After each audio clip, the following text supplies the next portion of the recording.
Welcome to the Quiet Warrior Show, where we help top leaders find their pathway to incredible success and a lifetime of happiness. Here is your host, Tom Dutta, the Quiet Warrior. All right, the Quiet Warrior. Not so quiet today, everybody. I would just say theintegritycenter.com. Ha! What is that? Well, we're going to tell you more about that. Hey, welcome to the Quiet Warrior Show. This is the next generation of podcasting. It's actually a live stream. We're on LinkedIn, Facebook, YouTube, Twitter.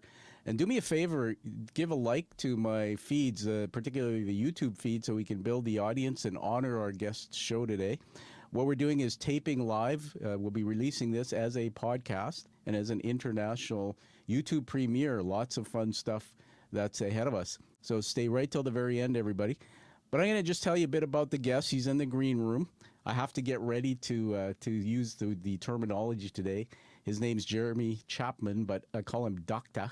The doctor's in the house, and I'm going to just talk more about that. But here's a little bit about it. I asked him, about sort of what's your deal, what's your story. As you know, people come on, we tell stories, but we look for the gut punches, the things along the way that are challenges. And Jeremy wrote this to me. I'm just reading off the screen here. He says, I think we have been on similar journeys. I also have a military family background. My pain was not from within the family, but rather from leaving them at age 11. Went to boarding school, blah, blah, blah. And he says, I got my head down, aimed high. I skipped a bunch of stuff because we'll get him to tell us more about that.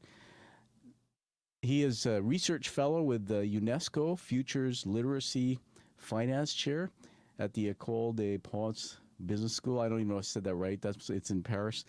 And Futures Fellow at Hawkwood College, Stroud. He'll tell us more about all that. He just completed his doctoral degree at Middlesex University in London. Pretty excited to be having the doctor in the house. Let me bring on now to the screen Dr. Jeremy Chapman. Doc, welcome to the show, man. Great to be here. Thanks for inviting me. Yeah, you got that funny accent. Where are you sitting right now? Well, right now I'm in the south of Europe, south of Germany, actually, in Heidelberg.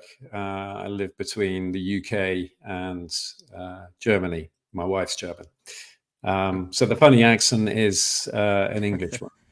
Yeah, I love it. And as my followers know a bit about my background, I was born somewhere in England there. And when I came, actually, Jeremy, when I came to this country, my dad had reel-to-reel little tapes and had a very thick English accent. Gosh, it's gone. And what is it about infomercials and things when they use your accent? It just makes it more believable. That's a straight, I can't answer that one. We need to use scientific proof and track that or something.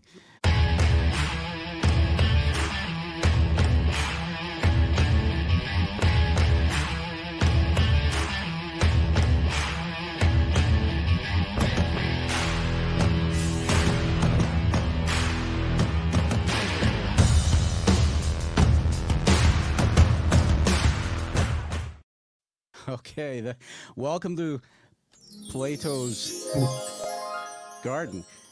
Listen, you've just finished your degree at Middlesex University. You're familiar with this, but for the audience who are watching, let me just set this up, everyone. If you're listening, you'll hear me. If you're watching, you'll see a PowerPoint. We're in Plato's Garden, and Plato was an Athenian philosopher during the classical period in ancient Greece, founder of the Platonist school of thought and academy, the word academia, the first institution of higher learning in the Western world. And there's three words I want you to put in your mind, Jeremy. One is knowing, one is being, and one is doing. So let's talk about a concept called criticality. In Plato's Garden, if you just remember the picture you just saw, picture back then, they were walking and talking and educating and learning, with his pals.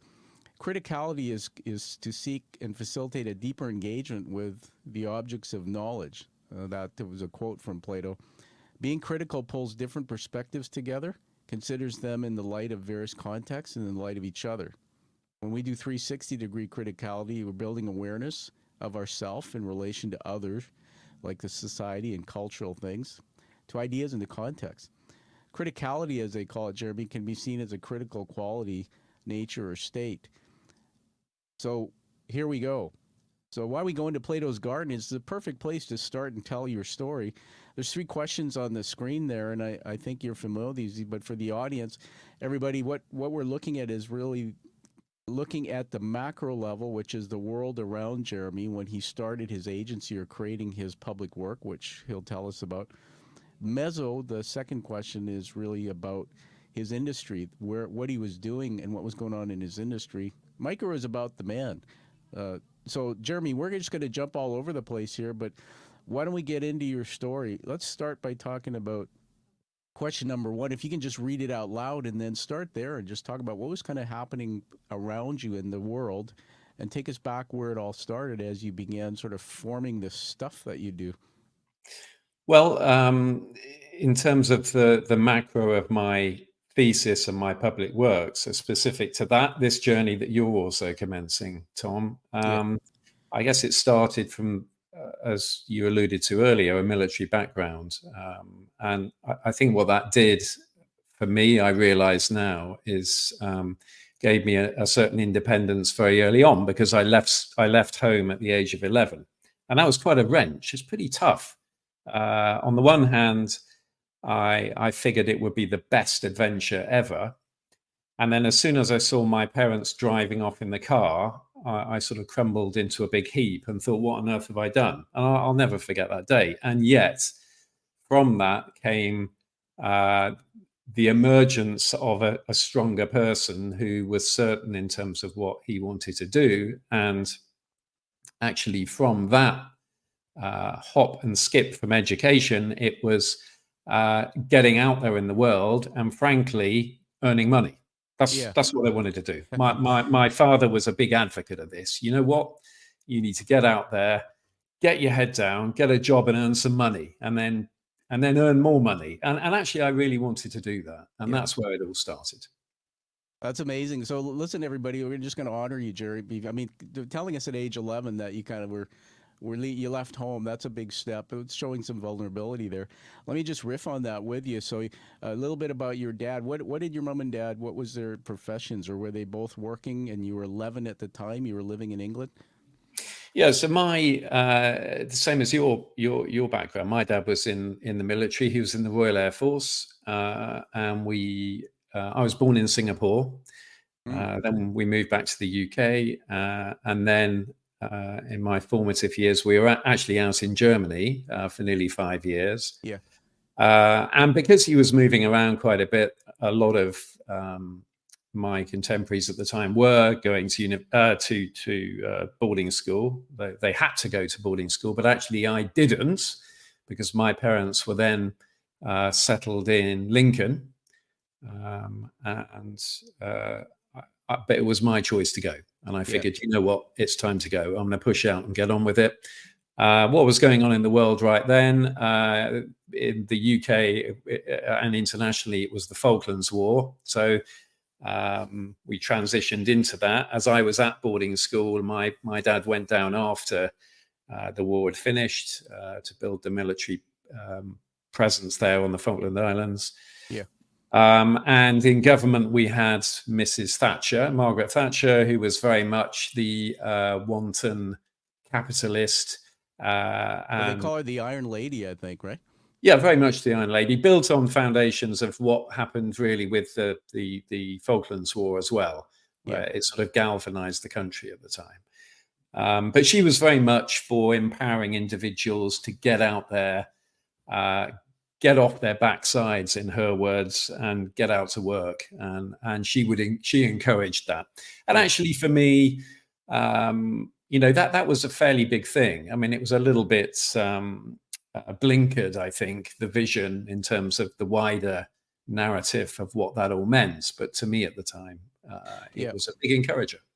Yeah, it's awesome. I'm just making some notes in the studio here on my pad of paper, and I wrote down "get off your backsides." I'm coining phrases here from the great Dr. Jeremy Chapman.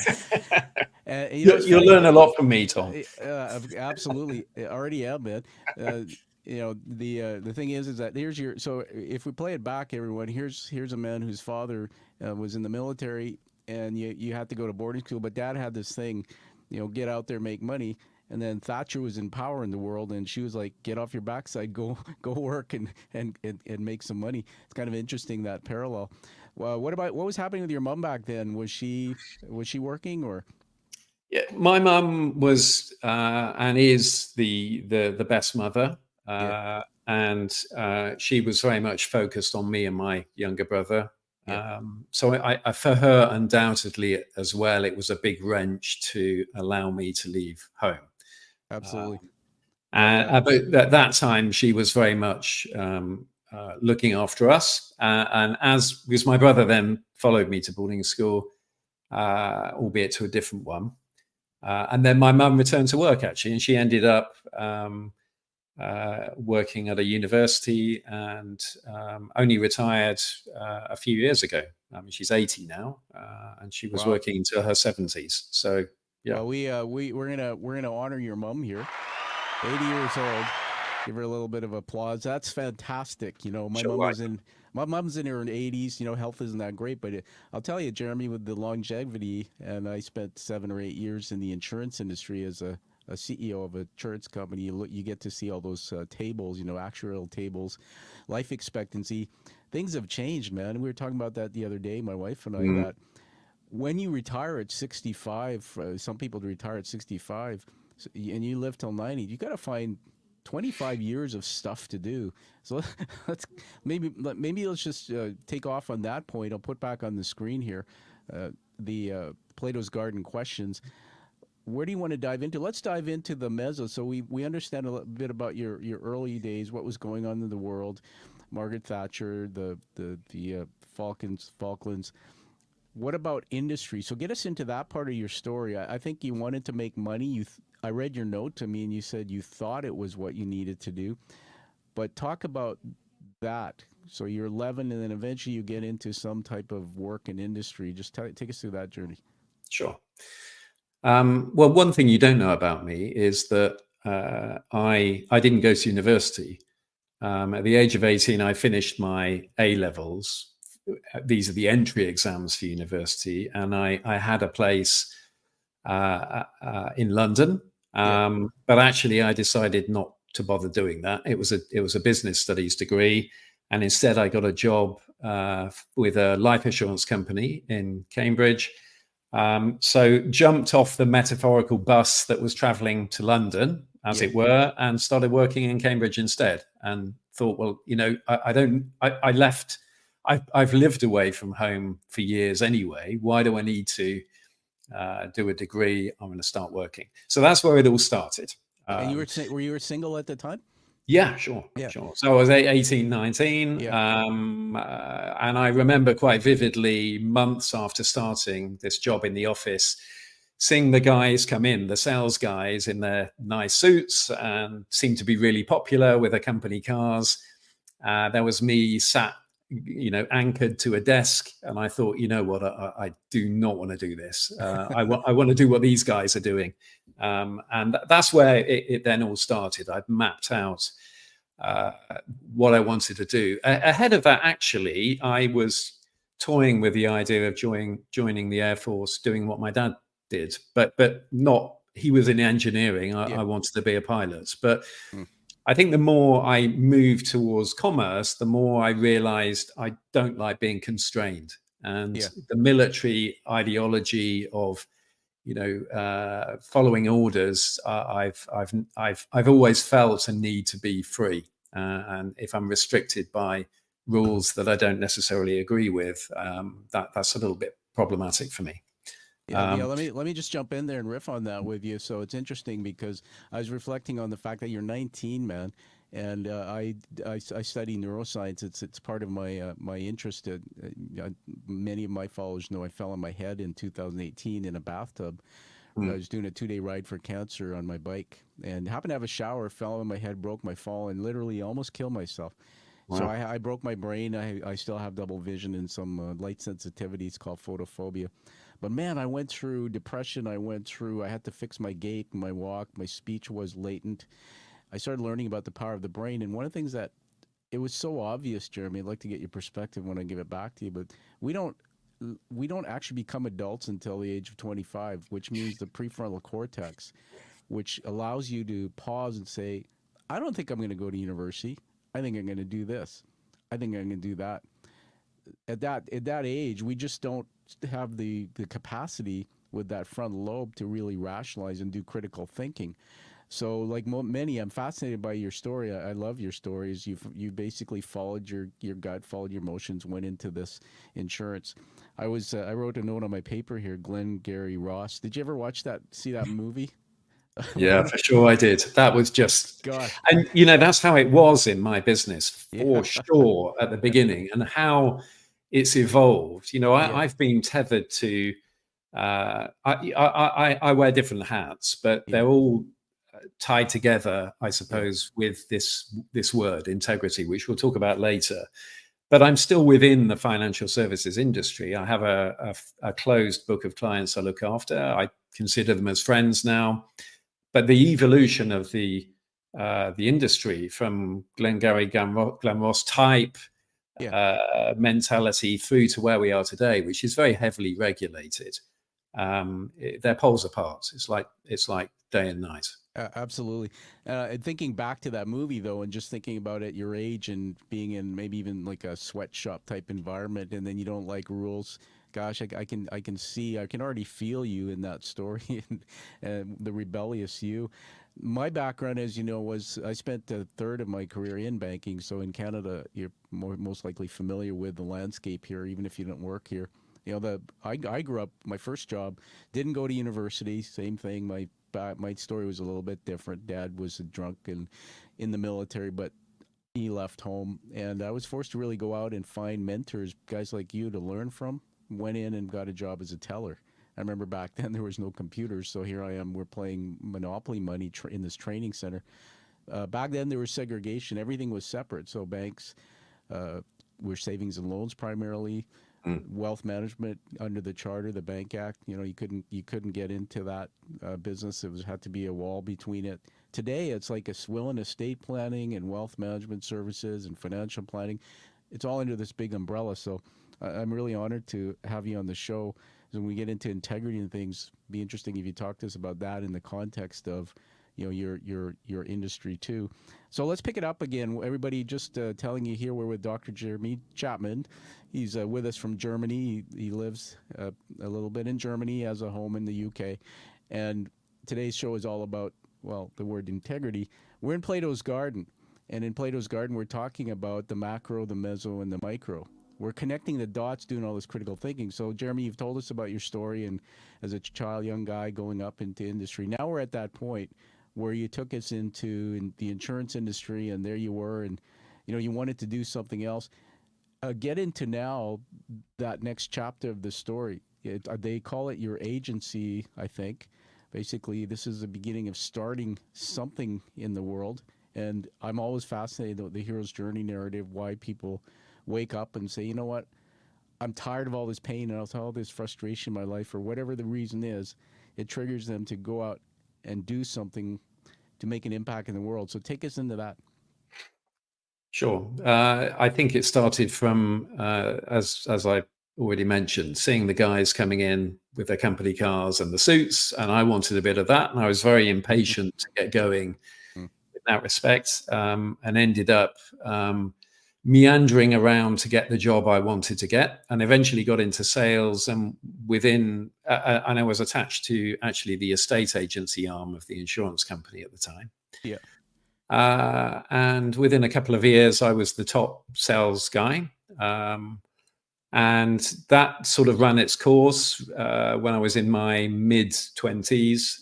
And I moved across to one of the big British international banks and climbed up the ladder. Which bank was that? This was NatWest Bank, Gotcha. National Westminster. Thank you.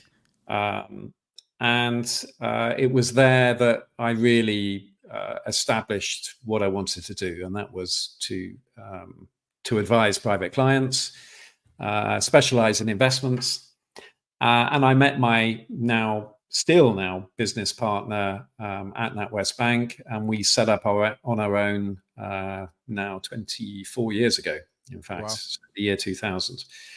And by then we'd sort of honed our our abilities, our crafts, and we felt we were good enough to go on our own, and we did. And it's been a great success, actually.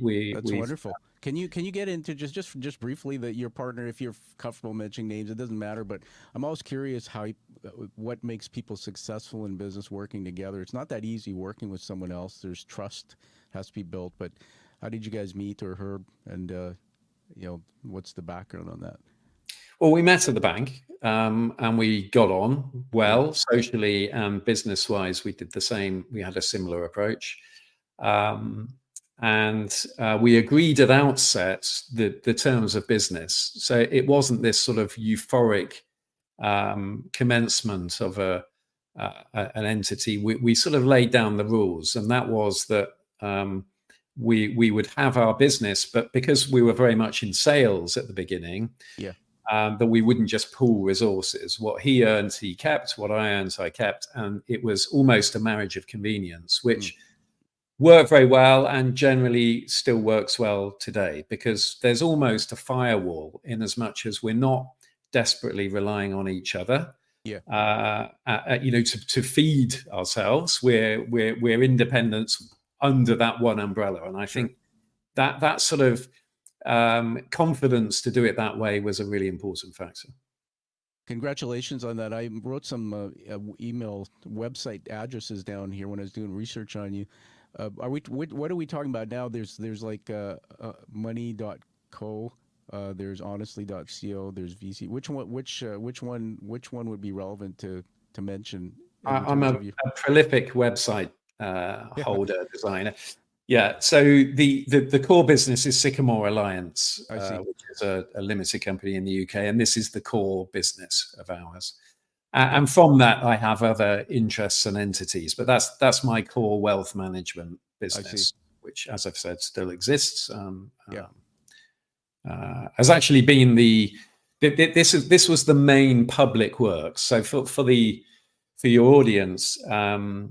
I've just completed my professional doctorates, where I've been able to critique or ask questions of why and the reasons how I created works that are in the public domain. And one of those is Sycamore Alliance, my wealth management business. And I've really been able to unpick the decisions that I made in terms of establishing it. Yeah, I'm just putting something up on the screen here. We can look at this together. I'm just going to put it on there. We'll edit and tidy it up. What a beautiful web. There it is. So that's the core, kind of the core business. And if I scroll down, it says what we do. Just very quickly, give us a soundbite. You can even use this for marketing purposes as we release. So what it says about us, advice, and the services. Yeah, so we're in the main, we're private client wealth managers. We're affiliated to the UK's largest wealth manager, which is called St James's Place. So we're considered a senior partner practice with St James's Place, mainly because we've been with them for so long. Yeah. And in the main, we're advising in terms of accruing wealth. So very cool. There you are. And, we could probably have you back in another show, because I'm fascinated. Look, we're in the middle of a war somewhere in Europe, and we've got just chaos in the world and the financial impacts, all of that. I can't imagine being in your shoes or in your team's shoes, advising clients, dealing with things, especially going through times like that. Did you go through in your career? Did you go through those? I guess you did, right? Those cycles where you had the financial collapses along the way. Yeah, for sure. Several, and there'll be many more ahead, I'm sure. Markets tend to be very cyclical. Yeah. And it's one thing to talk the talk when markets are stable or moving upwards, but it's a whole different thing to deal with that when markets are going against you. And you need some sort of confidence in terms of your narrative, but also to have pre-handled that at the beginning. The reality is, if we're dealing with managed investments, which is what we're doing, then markets will always go against you at some point. And part of the story is dealing with pre-handling that as an issue. And this loops back to integrity again, how we make use of that word. And that in itself, I think it diminishes the uncertainty. If we hold on to it enough and we understand it, and we deal with it for the right reasons, Yeah. then it can dispense with the uncertainty of dealing with situations that you've just mentioned. Interesting. Everybody, just a shout out again. We're with Dr. Jeremy Chapman. He just completed his doctorate at the Middlesex University in London. That we'll get into graduation, what that appeared like later on in the show. We're in Plato's Garden, and in Plato's Garden, we're talking about the big picture, why he went into the career he did. Let's turn the corner now and open it up. There's something on the screen there. If people are watching, I've got the integritycenter.com. It's scrolling on the bottom. And let's kind of be sitting here curiously waiting about what's this integrity thing all about. So set the stage for us. You start your doctoral degree. Tell us the year and time you started that. Why did you do it? And then here you are, a wealth or money manager, et cetera, and you start diving into this doctoral that results in this thing about integrity. Great. So look, this story started about 12 years ago, where I started to ask serious questions about what I was doing. And that actually was on the back of a very successful trading year. And yet, almost counterintuitively, I felt a disconnect, that something wasn't quite aligned. And that started a journey of asking questions of what I was doing and why, my purpose, and then a move into experimenting with other businesses. And that's ultimately led me to where I'm at today, which is commencing and completing the doctoral journey, starting a not-for-profit, and pushing out and giving more rather than just thinking about myself. But also reframing how I run my wealth management business. Let me just jump in there. You said something insightful. Get us into your tummy, into your emotion. You said something wasn't quite right. What exactly are you talking about? What was going on in you? What was that? Well, there was a feeling of disconnect. There's a misalignment. And so to drill down on that a little bit more, superficially, everything was perfect. But my interactions with the functioning of the wealth management machine that I was attached to felt really frustrating. And it was only through detaching and reflecting on what I'd been doing, and actually with the help of a business coach, which I'd encourage anyone to engage with. And I worked out back then, Tom, that I'd achieved what I set out to achieve. So at the age of 18, when I started working, I was on a journey. I didn't quite know where I was going, but it actually was to accrue sufficient to give me a feeling of, I've got a platform now, that I can kind of, I feel I have my feet on solid ground. And actually that was enough to then catalyze a different way, an experimentation. And through that and asking questions of what I've done, the golden threads that I've learned through the critique of my work through the Middlesex University doctorates, the golden thread is integrity and how I use integrity. And that's self-leveling, because there was a point within my career where I felt quite afraid within the machine, which might have been a little bit irrational. Tell us about that, Jeremy. Dive into what were you afraid of? What was going on specifically? Okay, so the wealth management industry in the UK, and I'm sure it's very, very similar in Canada, is a very heavily regulated machine, because it needs to be, because you're dealing with people's futures. You're dealing with money they've accrued. There needs to be a heavy emphasis on expertise and trust, but equally, the organization you're attached to typically is focused on growth and more growth. There's this notion of growth in motion, perpetual and upwards. And back in the day, if one was not delivering in terms of GDP growth, so percentage growth in monetary terms, then pressure was applied. And 12 years ago, I decided I wanted to reimagine how I was doing business, and pressure was applied on me to comply. I liken it to a herd of wildebeest, and I suddenly was this sort of stray one that peeled off. And I think it was Jordan Peterson that said this, that if you do this, the lions are waiting, and they'll have you. And they kind of did for me. It was get back in line with the herd.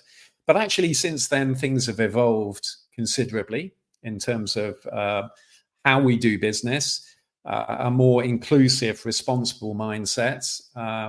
Just having growth is typically now insufficient. Then it needs to be wrapped with, in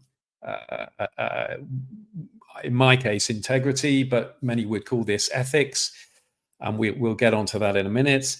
And this has been quite self-leveling. And what it's done is dispensed with this fear, because that's not my target. I have my target and I know where I'm going, and I can articulate that quite clearly.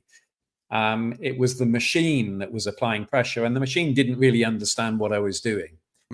But now it does. If we loop around on this and drag it to the future, in January of this year, I was awarded by the machine Responsible Business of the Year.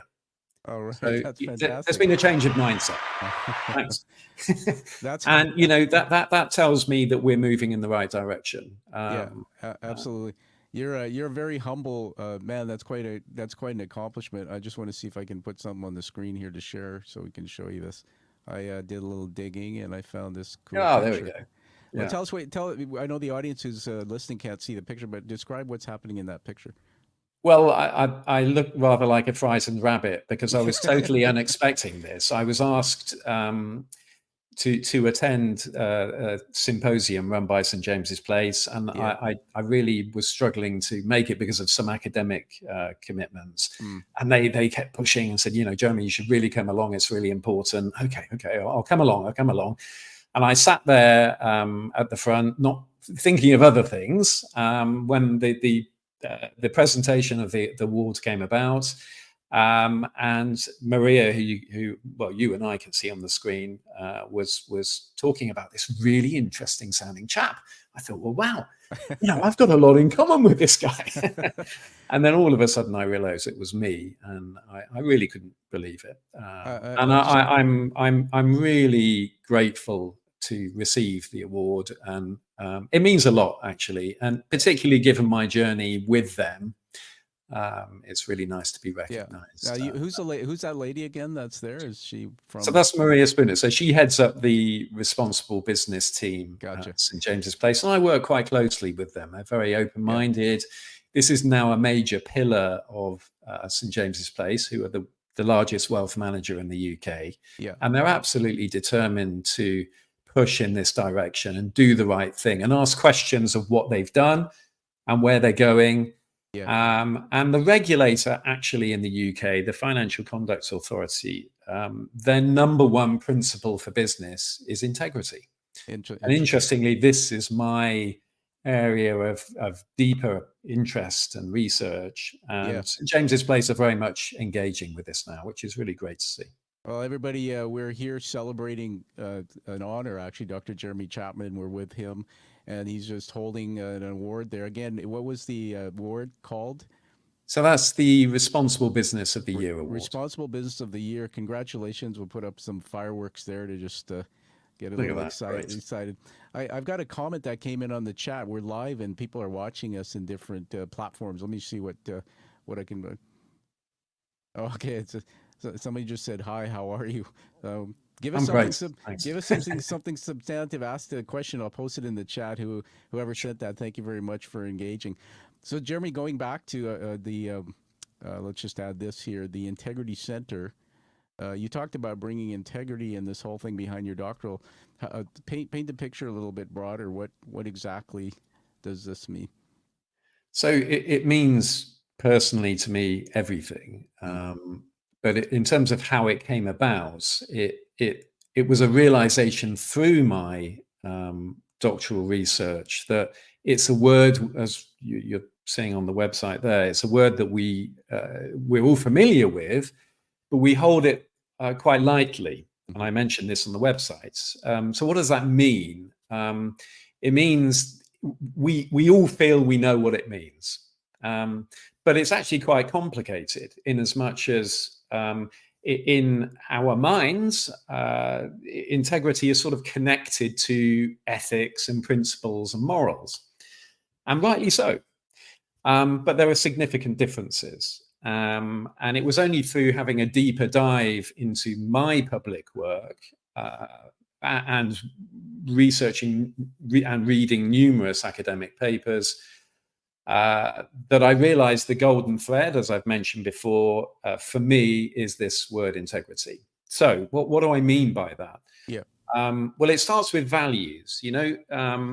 We all have values, and where do those values come from? They have a historicity. There's a history attached to them, and that might be the friends we have, our family, books we read, the school we went to, the culture of the country that we live in, and the list goes on. But there's nothing constraining those values. So I could be an angel, and Tom could be a devil, and yet he has values and I have values, and we can say, well, sure, I'm committed to Tom's case burning things and me helping people, for example. And it's only then when we filter through this sort of hierarchy from values to morals to principles that they start to become constrained. And we constrain those values to make them more acceptable to society. And as we move upwards, we get to ethics. And I talking of being doctors, I'm sure it's the case in Canada as well, but medical professionals have a code of ethics that they must adhere to. And one of those rules of the code will be that, for example, they can't have a relationship with a patient. This makes sense, of course. But here's the thing. If an individual doctor does not have integrity, then the code of ethics is meaningless. Now, why is that? Because ethics are an external rule set, whereas integrity is internal. And the roots of the word integrity come from being as one, if we analyze the Latin roots. And this deeper understanding for me of this word, I found fascinating. And, it's something we use in everyday language, but I'm convinced, particularly if I draw a line to my business of wealth management, where the top value, or in the words of the regulator, principle is integrity. My question was, well, what do we all know what it means beyond doing the right thing and trying to be trustworthy? Well, I think there's a lot more to it.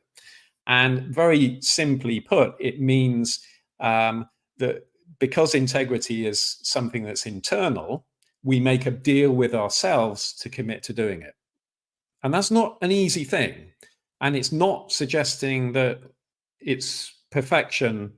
I'm perfect. I'm certainly not.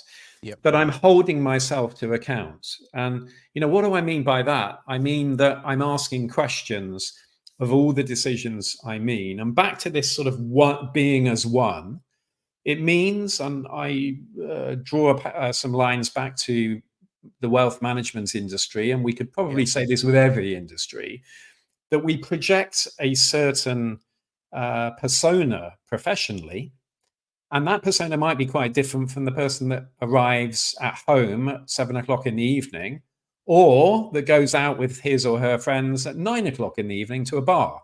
Yeah. And my theoretical leanings on this are life is better, richer, and simpler if we hold ourselves to account with this rule set of integrity and we project as one person. So whether I'm with my wife or without, at work or at home, I'm constantly working on this challenge of being one person. I love it. I'm just gonna jump in and riff with you there. Hold that point in the story. It's fascinating. Here we are with Dr. Jeremy Chapman. I've got a question that I'm going to put up on the screen in just a moment. It's from New Zealand. We got Greg Pitcher from New Zealand. How about that? You're in Germany. I'm in Vancouver, British Columbia, Canada, and here we are, New Zealand's in in the house. A few things come to mind. Jimmy, what happens with my brain is as you're talking, it evokes thoughts from my memory, and then I go on this journey in my head. I jump quadrants, and I start having emotions and things. And I was just writing down integrity, and I remember, you're familiar with the man Tony Robbins. He's a world-known motivational speaker, but also he's really an educator. The guy's story is powerful. I remember watching a video that I used in an executive training program I ran for a client, and in that video, I'll never forget it. It said, people will be remembered for what they do in private, not in public. People will be remembered for what they do in private, not in public. And then as I was getting in, I'm an industry executive or CEO by trade, but then I got into my own coaching of others. That's what I do today. Do training programs and things for business. And I come across this word incongruence, and you made me think about that. And that is where exactly what you said, man. And it comes out in coaching in the cone of silence. It's like what some of these people do at the office versus what they do in private are two different things. So incongruence, I think it's fascinating how it's tied to this state of being you're talking about with integrity. Also, I am an author, and I've published a couple books, and I have people on sometimes, and I'll read their books, Jeremy, and I'll read it, and I'll want to do a review and post it for them on Amazon or something. And then once in a while, I get this book, and I read it, and how the person is speaking in the book, and then I do some research. I look at their social media feeds and things, and how they're actually behaving in the world is completely different. It's like, do as I say, not as I do. Here's my framework for integrity. Boom, 5 things. And then I start digging into the character of the person, and they're not living that life. They're telling people, you got to have integrity, and you got me going here on emotion because my 35 years in business, I work for many bosses, and there's some of them who will point to the wall and say, see that chart there, our values and things and integrity? And they have no flipping integrity. I had a boss once, I can't get into the name of the company, but I was 20-something years old. I was running the largest loans portfolio in a large FI here, financial institution, and we had the stock transfer department in the company, in the building. Back then, it wasn't all automated, so people would bring in their stock certificates. And my boss brought down a financial instrument and literally asked me to forge the individual signature because they had forgot. And there was this power struggle. And you talk about integrity. I learned at a young age that word integrity doesn't really mean the same thing to a lot of people. So thanks for letting me go on a little rant. I'll let you catch your breath. Let me put this on the screen here. Greg's saying that, how does integrity fit in with intellectual humility? You want to just riff on that? Any thoughts? Yeah, I think it has a lot to do with it. I think actually, I'm going to riff on this. Please. This point that you've just raised, Tom, the boss with asking you to forge something, and I think this is a real world example of things that can be going on all the time, and it puts pressure on us, particularly the boss, back down to the worker. And what we do, I think it asks questions of congruency in terms of what the boss is doing. Integrity clearly doesn't exist because we're breaking laws and rules. And I think there's a piece back to values, and when we consider the shaping of values and where they come from, the age in which we live in now very much accelerates more extrinsic values, and by extrinsic I mean we're looking at traits where individuals want to be admired, they want to have more. And this is the popular narrative in this day and age. But here's the thing: this admiration, this desire to constantly have more and push the boundaries to accrue more for the self, typically leads to more stress and insecurity. Yes. And if we flip that to more intrinsic value set, where we're considering longer term societal value, togetherness, communities, self-confidence, then you can see, I think you can draw some lines to the personalities you'd have come across in the past that you're talking about. Yeah. And we're talking about personalities, humans, and the frailty of these humans. And of course, we're shaped by pressures of society. Yeah. And I really do think that integrity is an important contributor to humility, to being human Yeah. as well, but also this self-confidence notion, but also beyond that, winding the clock back a little bit in terms of the pressures that we're experiencing in this day and age. I think, I look at my two youngest children as teenagers, and there's an enormous amount of peer pressure and through tech, social media, and the like, to constantly have more. And your actors with profile in that realm typically are projecting more extrinsic values. Yeah. My theories on this are that it doesn't mean you're permanently in a state of locked into being bound by extrinsic values.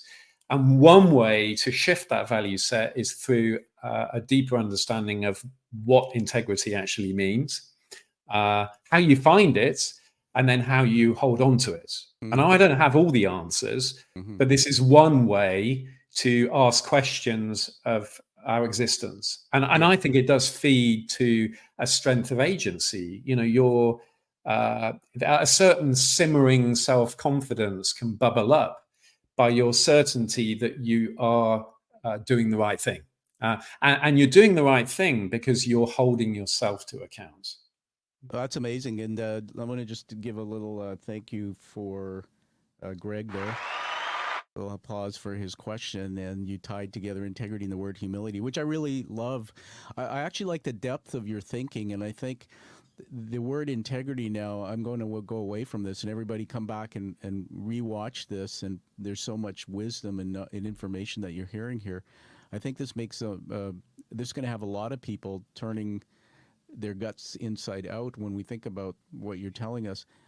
Made me think of another quick story I want to share with you. If I had met somebody like you and I had a mentor or had you as my mentor, I guess early in the 80s when I started my career in banking, and then I climbed and got into more senior work like C-level, I probably wouldn't have stayed in that lane. It wouldn't have taken this long to realize that I was living a life and working in an environment that wasn't integrity. Let me tell you why. That two things happened in my life, and this actually is one of the things I'm reflecting on in my own doctoral, which is about this whole integrity thing. I didn't realize till you started talking about it that I'm sort of crossing over into some of the things you're talking about in my own research. But anyway, I was running a company. I was the CEO of the company. It was an American company, Canadian division. It was an insurance company. So we can probably talk about insurance and bore each other to tears sometime.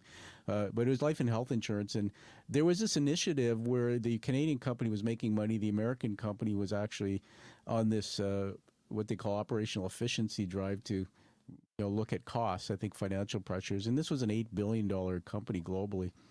Make a long story short, my division was doing well, and they decided they wanted me to carve out costs. I ended up what I call handing 40 people their future. In other words, I had to fire 40 people, and we were forced to outsource a call center operation to America.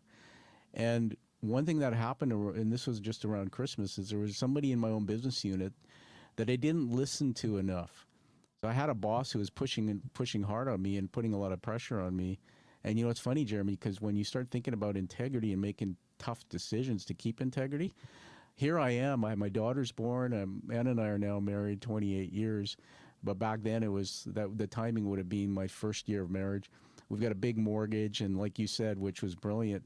I'll put in my own words that back then I thought a quality of life equals a quantity of stuff. I just ended up working myself to death. But going through that moment where I listened to feedback in my own business, and there's something wrong with the decision. And all of a sudden, I started thinking about myself. I got to pay my bill. There's only so many CEO jobs out there. My daughter's just born. It's private school. All these things we had her in, and I didn't challenge. It, and we ended up firing 40 people. I never forget it.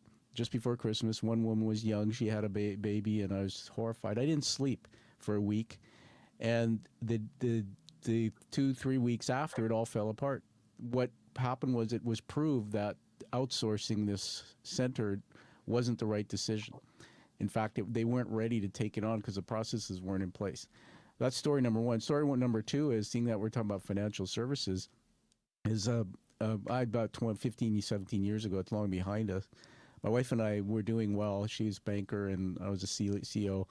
We never worried about finances. We're immigrants. She's from Italy. I'm born in the UK, parents from Fiji.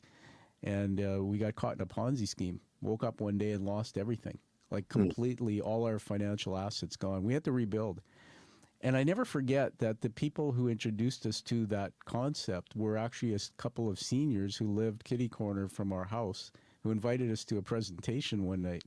And this was all orchestrated through one of our largest banks, the Canadian Imperial Bank of Commerce. If you Google IFFL, you might find it. The total take globally was $1 billion and $400 million in North America, Jeremy. And here we were, really smart, what we thought were smart financial people. And when we got caught in it, we were so embarrassed because we're supposed to be advising people. What was driving me during those days was the word significance. So not integrity, but significance. And I'll finish on this. I'm pouring my heart out for a reason here, because what you're teaching us is so important, and I didn't learn it till later in life, that it was about me. It was about more stuff. It was about the big job, the big paycheck, the CEO title and all that. And it wasn't about the word integrity. And the significance just all blew up. How many people out there listening to us have a story like that? And that's why, everybody, we're here with Dr. Jeremy Chapman. The integritycenter.com is the website you can check out. His thesis through his doctoral is about this thing called creating integrity, or making integrity a way of being. I said a lot there. You don't need to respond to all that, but I'll give it back to you if you want to just tell us a few more things about what you're doing. Sure. I think it speaks to humility. I think it also speaks to assumptions. We take advice from others, and it's how the others and us as well make use of assumptions. And what are we doing when we're making an assumption? Yeah. We're trying to pre-populate the future. Yeah. And if you think about this investment you engage with, or any investment any of us engage with, what we really want is certainty. We're going to get some alpha. That is some growth moving ahead. But here's the thing. It's complex, one, and it's entirely uncertain, two. And whoever tells you you're guaranteed to get this huge amount of growth, this is not factually correct. No one has been to the future and come back again and told us what's going to happen. And if we want evidence of how uncertain the world is, just think back to the pandemic and how this shut us down for a period. We didn't know how to deal with it. Yeah. And I think, this is back to this notion of assumptions again, and making use of the future and asking questions of the assumptions we use. And this is what I do with my colleague, Martin Callanan from École de Pomme Business School in Paris, and he holds the UNESCO Chair for Futures Literacy. And asking questions of how we make use of the future and the assumptions we use is this whole concept of futures literacy, a UNESCO sponsored project, which is another subject entirely, which we won't go into now. But, it is interesting. And I kind of liken those, in management and those in positions of control, we're trying to create certainty when it simply isn't there. And it's getting comfortable with that uncertainty. And that's quite difficult in itself, because often I liken managers and executives to kids in an egg and spoon race. Do you have, this egg and spoon race? Yeah. Kids school. I've done it. Game, yeah. There's summer school games. So what do I mean by that? Well, they're continually running with their own egg to get to their perception of what a good finish line is, and that, in your case and mine in the past, Tom, was growth. It's having more. You know, when I get enough, whatever enough is, I will give myself permission to be happy. But you know what? You'll probably never have enough, and actually, when you do have more than you actually need, studies show, and I think you and I are probably evidence of this as well, that it does not make you materially happier. What you typically get your pleasure from doing is engaging with others. It's back to this intrinsic value set again, thinking of we instead of just me, beyond the self. And you know, and I think this is the problem with many. I think you call it the executive's graveyard. You know, they're sort of stuck in this limbo, in the egg and spoon race, continually in motion, and you can't slow them down. You know, and I think one way of doing that is trying to engage and understand what integrity really means, and this then speaks to values and purpose. And so we meander into a different space. And this is what we do at the Integrity Center. Well, let me just ask this question, then I'm going to put a comment on the screen, and then I have a few quick things to respond to what you said, and then we'll move towards the last segment of the show. This is amazing. I mean, you know, when we do storytelling, time just flies. We're almost at an hour. Can you believe it? And I'm having fun. I hope you are. Yeah, me too. It's great. Yeah. So in your work, I saw something. Do you have a framework? Do you have a model or something that you've developed? Can you just tell us about that and where people can find that? So you want to live with integrity. You want to do this thing called make integrity a way of being. What do people look at that you've written, or where they can get that information and really make it a way of their life? Yeah, so the output is the Integrity Center, but the beginnings of asking questions of this really centered around my application piece for the doctoral program. And this is called Umbrella Money. So the website is live. It's Umbrella Money, as in, you know, the thing that keeps water off of our heads when it's raining. Umbrellamoney.co.uk.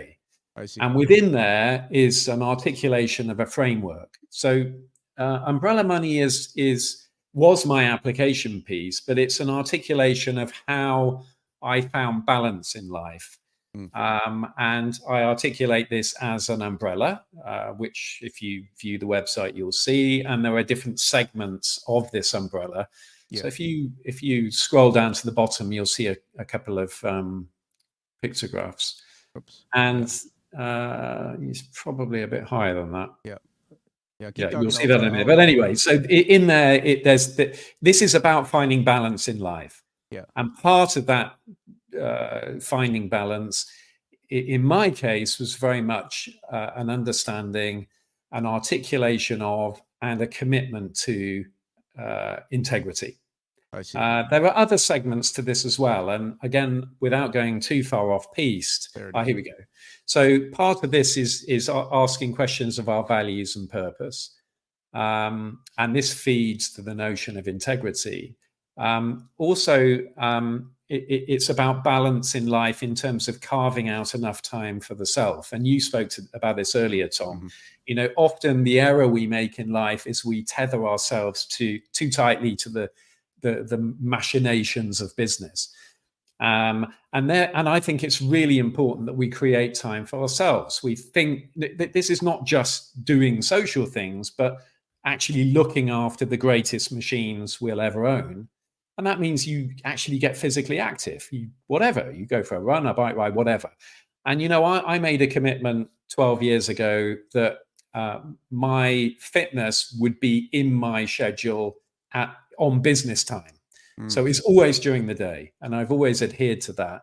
And this is a really important value of mine. And I don't have fear in terms of defending that, because there's a very good reason why I defend it. Because I want to look after myself. I feel happier, more in control.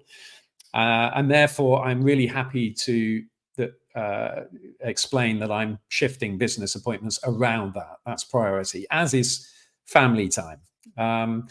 And anyway, the Umbrella Money framework is all about this notion of balance in life, rather than being lost in the machine. as you were and I was in the past. It's signposting how we can get out Mm. of the machine, but also how we think beyond the self. And that in turn encourages greater social engagement. Because I think the popular narrative now is that we're thinking only of ourselves. But we can derive a huge amount of pleasure by helping others, by viewing nature, by getting out into nature. And as strange as that may seem, it's so self-leveling when you give yourself permission to do it. Yeah. Beyond this, Tom, to very quickly answer your question, yes, the next graphic down below this one you're showing on the screen now is a framework I call Pincer, which signposts integrity as a way of being. And this is the crux of the matter. That's cool. So the whole, this emerged from my thesis. Thank you for sharing that. I'm just going to throw a comment. We'll just digress and throw a comment on the screen before it goes away. Just going back to the conversation we're having, right, about integrity and decision making. So many people, so many companies are laying off people after years of record profits, or they get rid of a current CEO and bring in new ones to lay people off. It's an interesting journey. I got the nickname Tommy Gun because I was a hired gun, go and clean things up, grow right size, and then you're tossed. My average, if you look at my resume, Jeremy, I've done a lot, man. My average tenure in some of those senior roles was 2 to 5 years. And when the new guy comes in, guess what? He brings his own team, and everything changes again, and culture changes, different definitions of integrity. Sure. Everybody, we're here with Dr. Jeremy Chapman. He's sharing with us, I have it on screen here, his model for integrity. You see Pincer there. This is so awesome because it's there, it's visual. I'm a visual learner. And I encourage everybody to go to the website that is, we'll put in the show notes, umbrellamoney.co.uk, and you'll find this there. Get a hold of Jeremy and talk. And Jeremy, I want to say a couple other things. I'm just going to remove that off the screen there. You've been great giving us so much of your time today. I wrote this down as you were talking in the studio. You can see I've got my little pad here, and there's so many notes going. My head is pouring out on my paper, man. And that you're getting the best out of me. I was actually thinking about that umbrella thing you had on the screen there, that picture umbrella, the Brawley. I remember growing up in the UK and the word Brawley. Right. And everybody, you don't know this, but when we started the show, Jeremy had behind him a big umbrella. Reminded me of a movie, The Kingsman. Figure that one out, right? Maybe umbrellas would be cool things to have if you're a CEO. You put a poison tip on it. I don't like you. Bang, there you go. Okay, you're gone. I hate to admit this, but in my career, I fired 430 people. Wow. I'm telling you that because that's what the life of a turnaround, fix-it CEO. Now, what I learned is my own personality profile is one of intimacy. I love people, and I get a charge. I basically live through other people. And I was living a life of plenty, but no integrity. Mm-hmm. And it all changed in 2015 when I started my own platform, my own company and everything, and became an author and do this kind of stuff. Jeremy, you're such a gifted man. You gave us a gift, but that everything you said, I wrote down here, when is enough enough? Everybody just ask yourself that question. When is enough enough? Particularly, we could have you back to talk about mental health, mental illness, and when that brain gets overloaded. Number 2 point, in some of the work I've been doing, there's a Dr. Paul Zak who's written a book called Immersion. He's actually connected to me. We're doing some work together. And one thing you said was so beautiful, but people miss it, is you can't get happiness and joy from the external world. It's actually comes from within. And if we look at neuroscience, Jeremy, I'm just saying this from the audience. I'm not talking to you to tell you. I learned this through neuroscience, that the brain releases a key chemical called oxytocin. Oxytocin is, they call it the love, or Dr. Zak refers it as the love chemical. And guess when that releases, man? When we're doing this. When I'm sitting and sharing stories, having a beer, or going for a bike ride with my pal Jeremy, and he says something, and in the story there's a protagonist, maybe it's his story, then there's an antagonist that appears, and there's a little cortisol and fear, and I'm all alert.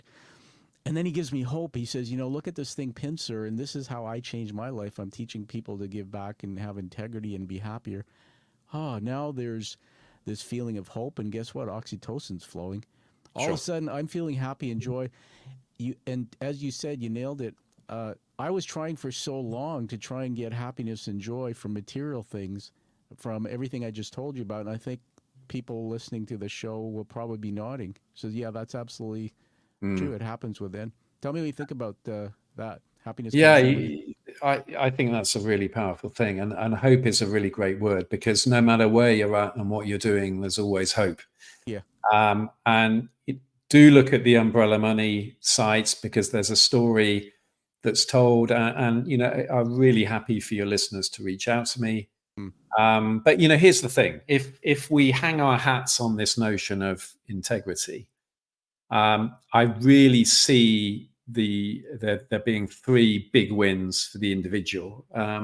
The first one, that you build trust, not just at work, but with your personal relationships as well, because you're projecting, and you believe in, and you're attempting to assimilate the different parts of your personality to project as one. And therefore, there's this notion of reliability. And I think, it also then, by default, asks questions of what your purpose and values are. And when we honestly, I mean, I'll bounce this back to you, Tom, when you were honestly critiquing now your previous role and existence of firing all these 400 plus people, was that really aligned with your purpose and not at value all. set? No, because and how did it manifest itself? Because you were feeling stress and Absolutely. anxiety, Yeah. and this is back to this notion of fear I was talking about. So this notion of trust is a very strong platform, and I think it then moves us towards this more intrinsic mindset of old. The talking to your neighbor over the garden fence. How many people do you see walking around like Tom with the big headphones on, glued to their phone, tripping over things? They're shutting out the world. And actually, I'm fearful for the younger generation, because they don't know how to interact with people beyond screens. Anyway, so the notion of trust, I think, is really important. Number two, it's this notion of empowerment. Mm, There's a greater awareness of our personal agency, but also our limitations, and we position ourselves accordingly. We're not perfect, but it enables us to deal with challenges, contain stress and fear, and position ourselves accordingly. The last one is this notion of improvement, that we're always striving to ask questions of what we're doing, and this unrelenting commitment to try and do the right thing. This is what integrity means, and that in turn is aligned with our purpose and values, and we're constraining those values with integrity. But I think we get that right as well, and our motivation starts to peak. We notice these spikes. And I think the overarching question with all of these points I've just been trying to make is then, how do we want to be remembered? mm. Do you want to be remembered as the guy that fired all those people, or do you want to be remembered as the guy that's engaging with being open and transparent and humble and offering hope and engaging with people? I think that the answer is self-evident, and I think Absolutely. we have it in ourselves. It's down to commitment. Yeah. We simply need to make that commitment to do.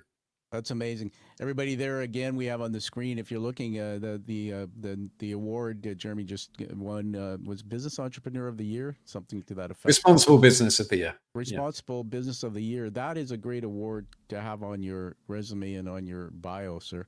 Because if I'm wanting to listen to you now, I'm taking you seriously. The man walks the talk.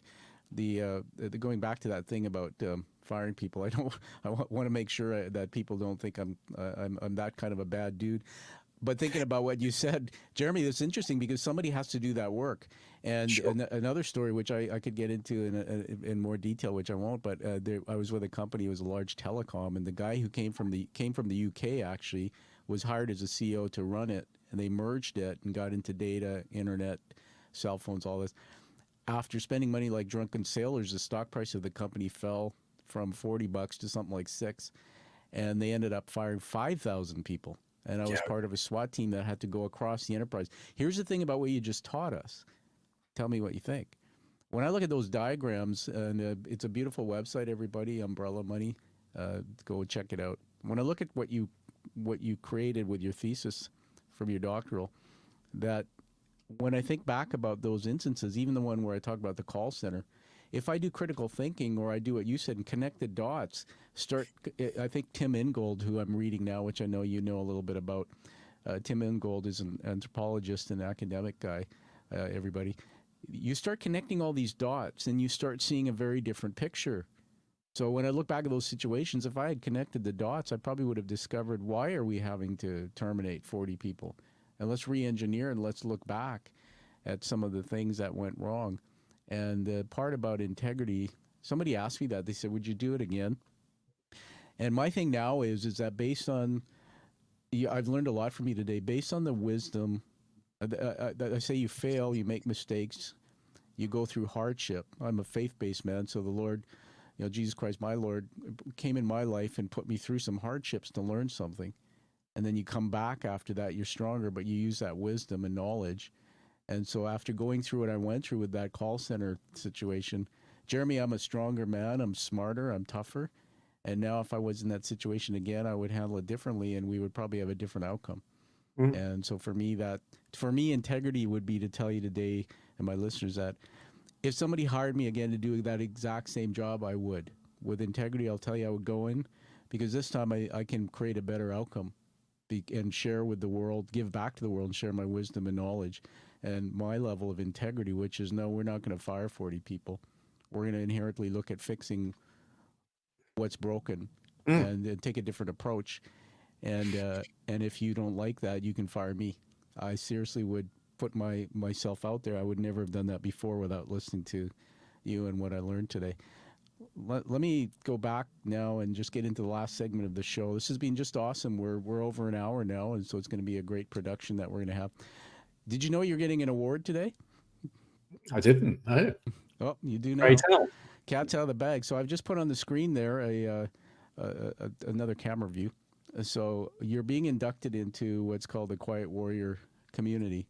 And so this is an award that when I created the show, and I just want to show you on the camera here, it's actually a challenge coin. Have you heard of challenge coins? No, I haven't. Interesting. These actually were created, and there's a little sleeve here that you'll get. So it comes in a little package like that, and it's a coin that's two-sided. These are hand-painted and crafted, minted in America. Sorry, Canada. And they're just beautiful. So I had it designed when I started the show, and in World War I believe, or II, these challenge coins originated, and soldiers would carry them to commit to community, commit to each other. Let's just say you and I decided, okay, we're both going to carry a coin now, and on the front of it, the word integrity. So by carrying it, we commit to each other. No matter what we're doing, we're committed to each other in this language of integrity. Lovely. So we have I have maybe 40 of these going out a year, and they're all over. I'm in 17 countries now with the work I'm doing for the show. Wow. And it's tough to get this because you have to turn yourself inside out, share your vulnerability, blow up your life, figure it out, create something, and then make an impact in the world, which you, my friend, have done in spades. I'm so proud of you. So the front of it is actually, you can see it there, the actual image of the show. Great. Look at that. That's wonderful, Tom. And then the back of it is a hero's journey narrative by Joseph Campbell. It's very intricate, but it's all about the narrative of storytelling. Lovely. Which is really how we connect and grew together through the show. So on that note, congratulations. Thank you. I'm honored. Very kind. You're going to get that sent to you, and welcome to the Quiet Warrior community. Fantastic. Let's give it back to you for the last word. Tell us anything you want to leave us with, any piece of wisdom, where people can get a hold of you. What do you do for fun?